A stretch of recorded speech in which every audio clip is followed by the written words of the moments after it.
Ya, saya melanjutkan apa yang sudah disebutkan oleh Pak BK.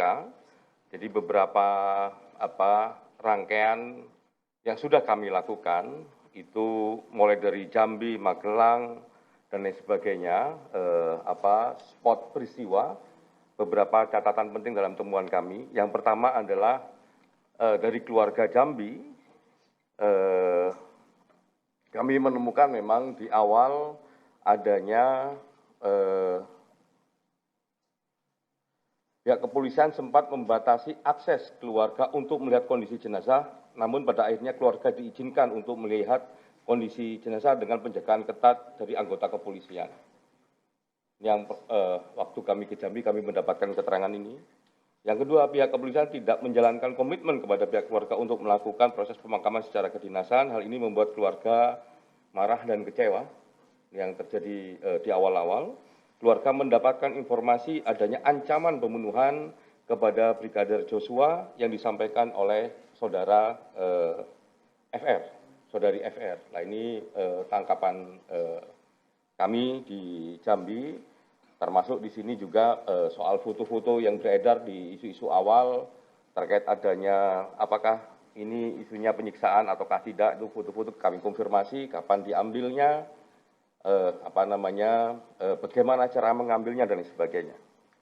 Yang berikutnya adalah terkait apa yang terjadi di Magelang. Pada 7 Juli tahun 2022 sekitar pukul 00 WIB adanya perayaan hari ulang tahun pernikahan saudara FS dan PC.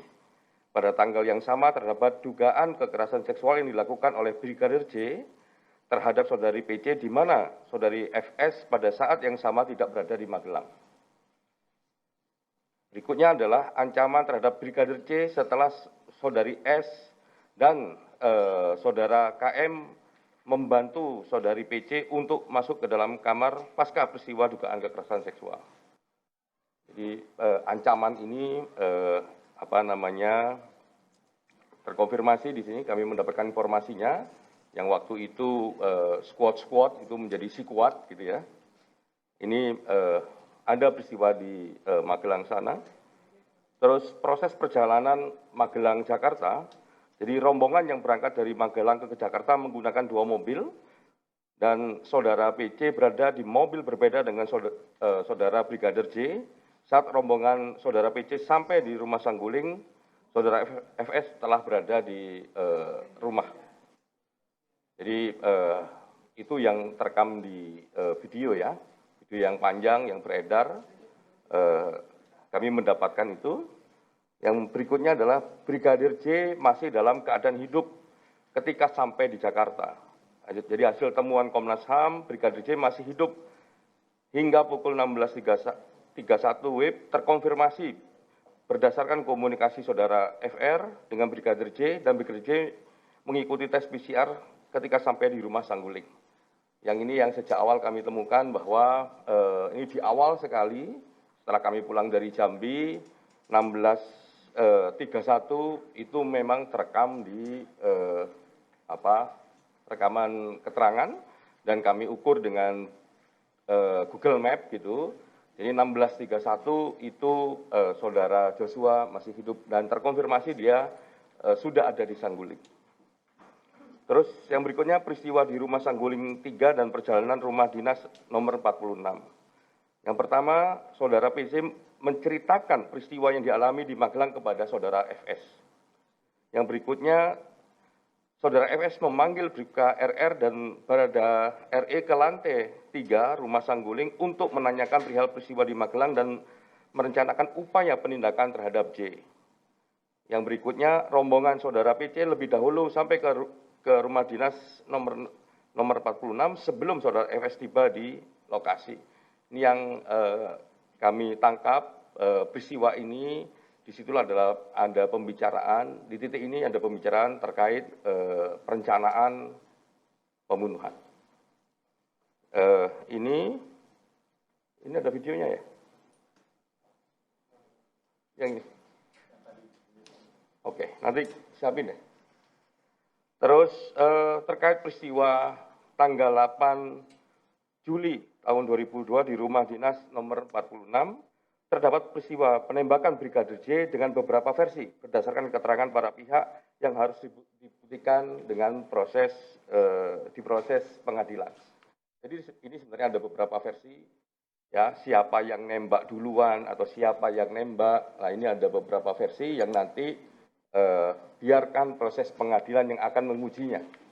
Ya, kita menghormati proses penegakan hukum dan kita semuanya harus menunggu apa yang akan diyakini oleh hakim dan diputuskan siapa yang bersalah, siapa yang nembak duluan dan lain sebagainya. Yang berikutnya adalah kondisi TKP sesaat setelah peristiwa kematian. Komnas HAM mendapatkan beberapa foto yang menunjukkan kondisi tempat kejadian perkara sesaat setelah peristiwa penembakan Brigadir J. Dalam foto ditunjukkan diantaranya terkait posisi jenazah, bekas tembakan pada beberapa lokasi dalam rumah. Yang berikutnya terdapat beberapa foto menunjukkan senjata yang digunakan dan peluru. Yang berikutnya terdapat anggota kepolisian yang diduga mengkonsolidasi tempat kejadian perkara beberapa saat setelah peristiwa kejadian. Nah, ini yang kita maksud adalah kita mendapatkan beberapa foto penting yang kita dapatkan pada tanggal 8. Jadi pada tanggal 8 itu kami mendapatkan foto pasca kejadian. Jadi sesaat pasca kejadian nggak sampai 1 jam. Jadi foto itu masih kalau dicek lini masa rekam jejak digitalnya itu diambil kurang dari 1 jam pasca peristiwa. Yang berikutnya adalah luka dan penyebab kematian. Berdasarkan hasil pemeriksaan luar dan otopsi pertama Brigadir J, ditemukan 7 buah luka tembak masuk dan ditemukan 6 luka tembak keluar. Sedangkan pada otopsi kedua ditemukan 5 luka tembak masuk dan 4 luka tembak keluar. Ini memang ada perbedaan karena kalau menurut penjelasan, ya karena memang perubahan ini terkait kondisi jenazah. Dan konsekuensi adanya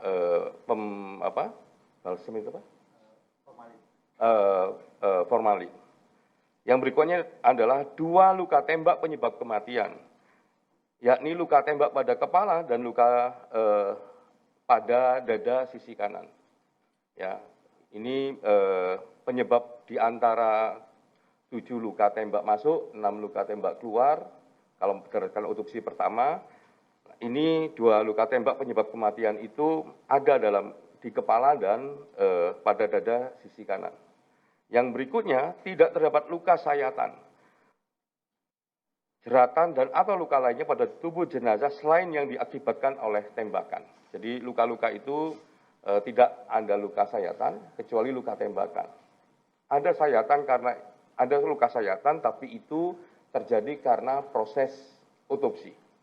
Ya, baik untuk masuk formalin maupun untuk mengambil peluru yang masih bersarang dalam tubuh almarhum Brigadir Joshua. Yang 9, ya, terdapat serangan digital. Nah, serangan digital ini baik kepada keluarga Brigadir Joshua maupun terhadap keluarga FS. Ya, kalau terhadap Brigadir Joshua, serangan digital beberapa hari setelah kematian Brigadir J, jadi waktu di Jambi kami juga mendapatkan itu, bentuk serangannya yang dialami berupa upaya hacking akun media sosial seperti WhatsApp, Facebook, email, dan Yahoo keluarga Brigadir Joshua. Ini di awal-awal sempat muncul dan kami mendapatkan informasi soal ini. Terus serangan digital juga dialami oleh keluarga FS beserta ADC yang sebagian besar adalah doxing dan persekusi online. Jadi dua-duanya mendapatkan satu bentuk serangan digital. Saya lanjutkan setelah kemudian analisa atau temuan faktual, kita masuk kepada konstruksi peristiwa dan analisa faktualnya.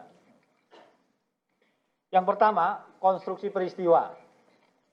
Berdasarkan temuan faktual dalam peristiwa kematian Brigadir J, disampaikan bahwa terjadi peristiwa pembunuhan terhadap Brigadir J yang merupakan tindakan extrajudicial killing yang memiliki latar belakang adanya dugaan kekerasan seksual. Extrajudicial killing terhadap Brigadir J terjadi dengan perencanaan di lokasi rumah Saguling 3. peristiwa pembunuhan yang terjadi tidak dapat dijelaskan secara detail karena terdapat banyak hambatan, yaitu adanya berbagai tindakan obstruction of justice yang dilakukan oleh berbagai pihak.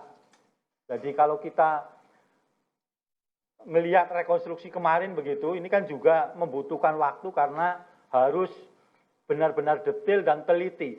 Apalagi kemudian kepolisian selalu bilang harus scientific crime investigation. Nah, pada titik itu karena sudah TKP-nya dirusak dan segala macam, juga ini yang kemudian menghambat kenapa kemudian penjelasan-penjelasan yang lebih detail ini dan pasti ini masih ada banyak pertanyaan. Dan ini yang seperti tadi Pak Anam sampaikan harus ditunggu di pengadilan. Analisa faktualnya, pembunuhan di luar proses hukum atau extrajudicial killing. Pembunuhan Brigadir J merupakan extrajudicial killing atau pembunuhan terhadap seseorang tanpa proses peradilan atau di luar proses hukum dan merupakan pelanggaran terhadap hak yang paling mendasar, yaitu hak untuk hidup. Tidak terdapat penyiksaan. Seperti tadi dasarnya, tidak terdapat tindakan penyiksaan maupun penganiayaan terhadap tubuh Brigadir J yang dibunuh pada 8 Juli 2022 di rumah dinas ex Kadifropam Polri, Jalan Duren 3 nomor 46, baik berdasarkan hasil otopsi pertama maupun otopsi kedua. Saya kira kita juga harus mengapresiasi kerja-kerja dari dokter forensik, baik di otopsi pertama maupun otopsi kedua, gitu ya. Karena kan ada banyak isu bahwa ditunggangi dan yang lain sebagainya tidak independen, begitu sehingga otopsinya diragukan. Nah, itu saya kira keterangan atau hasil otopsi kedua kemudian menguatkan dalam tanda kutip hasil dari otopsi pertama.